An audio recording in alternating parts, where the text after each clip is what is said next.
Hello. Hello, everybody. Hello, welcome back to your class with yours truly, the counselor, the domestic violence counselor, Mr. James Horton. I am going to be touching on a subject today called the house nigga gone bad. Excuse my language, I don't really like to use the word, but I'm just trying to pretty much bring it home, bring this topic and this subject home to you.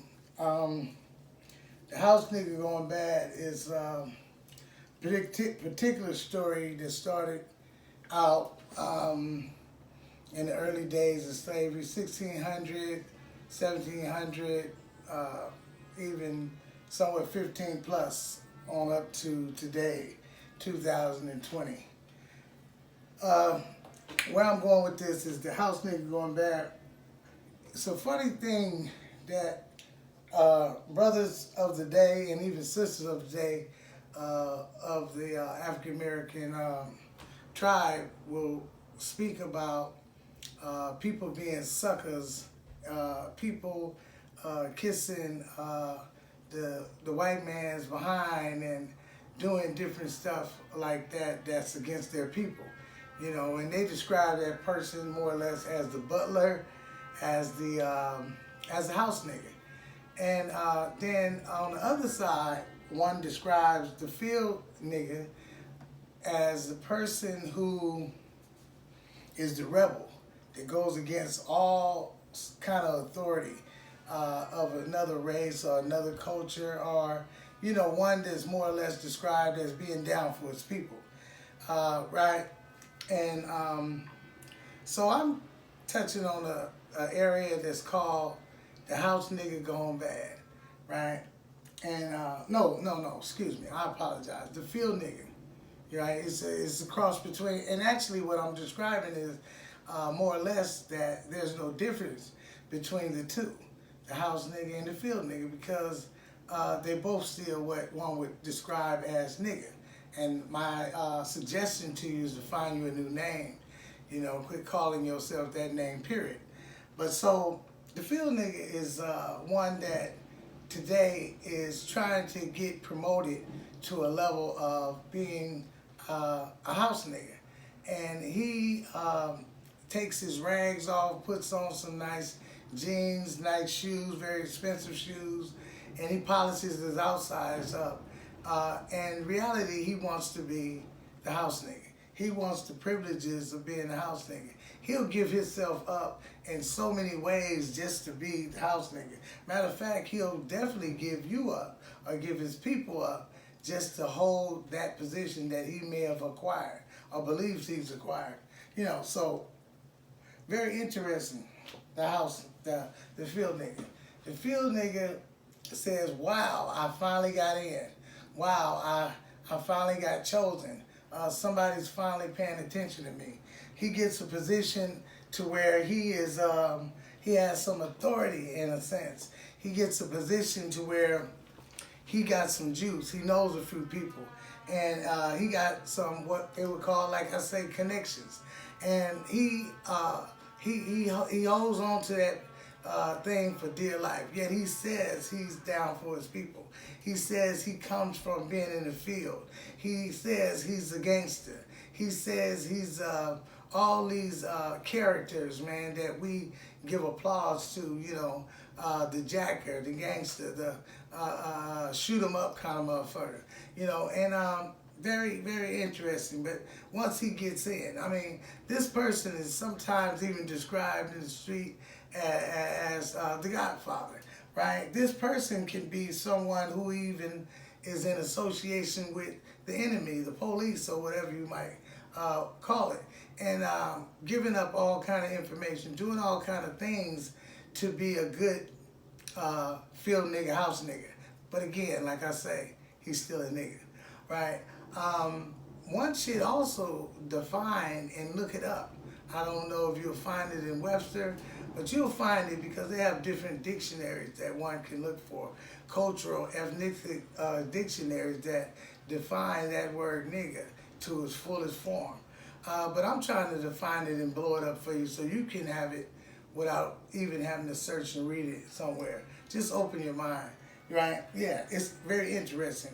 The field nigga and the house nigga, right? They at the job, and somebody notices the new guy on the block, the new brother getting a job, and he's starting to get credits. He's only there for about a week or two, right? But everybody's noticing him. He may even have some credentials that the original house nigga, field nigga doesn't have. And so what happens is he gets, the field nigga of today gets in fear. He gets afraid.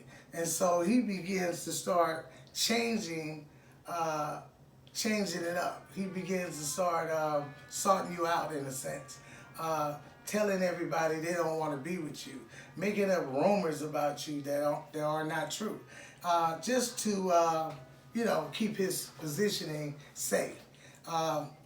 Very, very sick kind of behavior. One of the things that the field nigga and the house nigga need to do is believe in unity. Believe in strength within a community. Believe in your culture, your blackness. And know that together you'll be much stronger. I once picked up something, a little story about the bird. Like myself, I've had my ups and I have my downs. And I remember going to jail. I remember being knocked down so many times. I remember being disgusted, even with my own people, and the lack of support. I remember getting out of jail, my incarceration ending, and being so angry that I said, I don't need nobody. I'm just going to fly by myself. I'm like the little bird who flies by itself. What I've noticed that every time I tried to fly by myself, a good wind would come in and blow my ass into a building real hard, and I'll come down real fast all over again. What I noticed that if I get with a flock of people that's like me, not the house nigga and not the new field nigga, right? I would be more equipped to go further in life. We would be more equipped to go further in life. Because one bird can fly miles and miles further with other birds than he ever could by themselves. Right? You got that? One bird can fly miles and miles further with other birds like he is and like she is, than he ever could by themselves. Right? I also want to drop this, is that if you are going to hit an object, whether it's a punching bag, whether it's going further in life, knocking walls down, knocking things out of your way, pushing things to the side where you can have a clear path. If you hit an object and your fingers, or your hand is open like this, right, just separating everything, and you hit this object, right, most likely what's going to happen is you're going to break all your fingers, right? But if you bring all your fingers together, right, and make a fist, whatever you hit, you're going to make an impact. You're going to make an impact. So one should start questioning what they call themselves. Back in the early days of Africa and during African times, even during the slavery times, for those that remained in Africa and before slavery within the colonies and the states and the countries took place, Africa was a very beautiful place. When you named yourself something, when you were given a name by your parents and by the tribe, you lived up to that name. There were very powerful names that people were given, and they lived up to that name as warriors, whether it was a warrior woman and whether it was a warrior man. But today, we are so careless in what we name ourselves. We go around calling ourselves nigger. We go around calling ourselves killer, right? And all this kind of bullcrap, you know what I mean? And we're living up to the bullcrap. You know, so my suggestion is to find you a new name, find you a new purpose in life, instead of just limiting yourself to a level of a house nigga or a field nigga. So, for now, that's going to be it. Again, we just left the month of February, which is known and celebrated as Black History Month. My suggestion to you is celebrate your blackness every day of the year, every moment, every hour. There's nothing you can do about it. You cannot bleach yourself and say, hey, I'm no longer black. I no longer identify with the original tribes of the motherland. So if life seems to shake you up, as I've heard my brother and our brother Les Brown say, if life seems to shake you up, send you through trials and tribulations, ups and downs, and knocks you off of your feet, the suggestion is to try your best and land on your back. He says, because if you land on your back, you'll be in the position of looking up. And you guys, brothers and sisters, you can look up, you can get up. Thank you. Yours truly, the counselor, Mr. James Horton.